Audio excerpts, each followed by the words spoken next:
प्राचीन काल की बात है। एक सेठ जी थे। उनके 7 पुत्र थे। सातों पुत्रों के विवाह हो चुके थे। सबसे छोटे पुत्र की पत्नी चरित्रवान और सुशील थी। उसके भाई नहीं था। एक दिन बड़ी बहू ने घर लिपने के लिए पीली मिट्टी लाने के लिए सभी बहुओं के साथ डलिया और खुरपी लेकर मिट्टी खोदने लगी। तभी वहां एक सर्प निकला, जिसे बड़ी बहू खुरपी से मारने लगी। यह देखकर छोटी बहू ने उसे रोका और कहा, मत मारो इसे। यह कोई अपराध तो किया नहीं है। यह तो निरपराध है। यह सुनकर बड़ी बहू ने उसे नहीं मारा। तब सर्प एक ओर जा बैठा।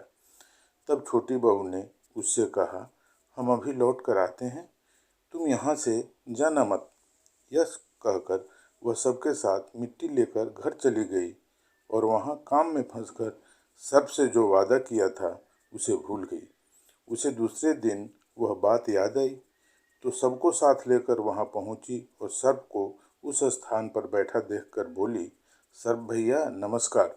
सर्प ने कहा, तू भैया कह चुकी है इसलिए तुझे छोड़ देता हूँ, नहीं तो झूठी बात कहने के कारण तुझे भी डस लेता।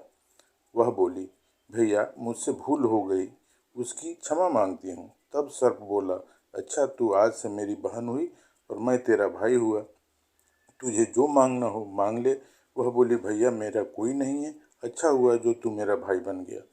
कुछ दिन व्यतीत होने पर वह सर्प मनुष्य का रूप रखकर उसके घर आया और बोला कि मेरी बहन को भेज दो। सबने कहा कि इसके तो कोई भाई नहीं था। तो वह बोला, मैं दूर के रिश्ते में इसका भाई हूँ, बचपन में ही बाहर चला गया था। उसके विश्वास दिलाने पर घर के लोगों ने छोटी को उसके साथ भेज दिया।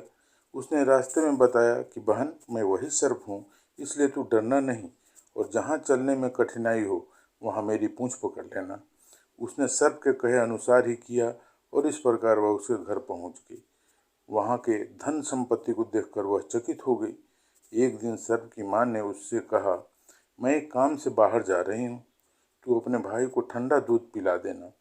उसे यह बात याद न रहा और उसने गर्म दूध पिला दिया, जिससे सर्प का मुख जल गया। यह देखकर सर्प की माता बहुत क्रोधित हुई, परंतु सर्प के समझाने पर शांत हो गई। तब सर्प ने कहा कि बहन को अब उसके घर भेज देना चाहिए। तब सर्प और उसके पिता ने उसे बहुत सा सोना चांदी जवाहरात वस्त्र भूषण आदि देकर उसके घर पहुंचा दिया। इतना ढेर सारा धन देखकर बड़ी बहू ने ईर्ष्या से कहा, भाई तो बड़ा धनवान है, तुझे तो उससे और भी धन लाना चाहिए।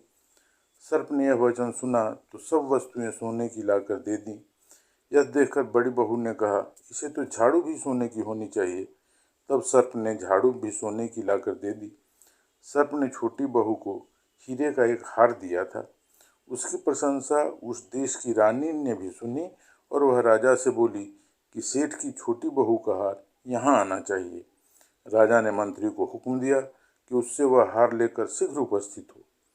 मंत्री ने सेठ जी से जाकर कहा कि महारानी जी छोटी बहू का हार पहनेंगी, वह उससे लेकर मुझे दे दो। सेठ जी ने डर के मारे छोटी बहू से हार मंगाकर दे दिया। छोटी बहू को यह बात बहुत बुरी लगी। उसने अपने सर्प भाई को याद किया और आने पर प्रार्थना की, भैया रानी ने हार छीन लिया है, तुम कुछ ऐसा करो कि जब वह हार उसके गले में रहे तब तक के लिए सर्प बन जाए और जब वह मुझे लौटा दे तब हीरों और मणियों का हो जाए। सर्प ने ठीक वैसा ही किया। जैसे ही रानी ने हार पहना वैसे ही वह सर्प बन गया। यह देखकर रानी चीख पड़ी और रोने लगी। यह देखकर राजा ने सेठ के पास खबर भेजी कि छोटी बहू को तुरंत भेजो। सेठ जी डर गए कि राजा न जाने क्या करेगा। सेठ जी स्वयं छोटी बहू को साथ लेकर उपस्थित हुए। राजा ने छोटी बहू से पूछा, तूने क्या जादू किया है, मैं तुझे दंड दूंगा। छोटी बहू बोली, राजन धृष्टता क्षमा कीजिए, यह हार ही ऐसा है कि मेरे गले में हीरों और मणियों का रहता है और दूसरे के गले में सर्प बन जाता है। यह सुनकर राजा ने वह सर्प बना हार उसे देकर कहा, अभी पहन कर दिखाओ। छोटी बहू ने जैसे ही उस पहना वैसे ही हीरा मणियों का हो गया। यह देखकर राजा को उसकी बात का विश्वास हो गया और उसने प्रसन्न होकर उसे बहुत सी मुद्राएं भी पुरस्कार में दी। छोटी बहू अपने हार और मुद्राएं सहित घर लौट आई।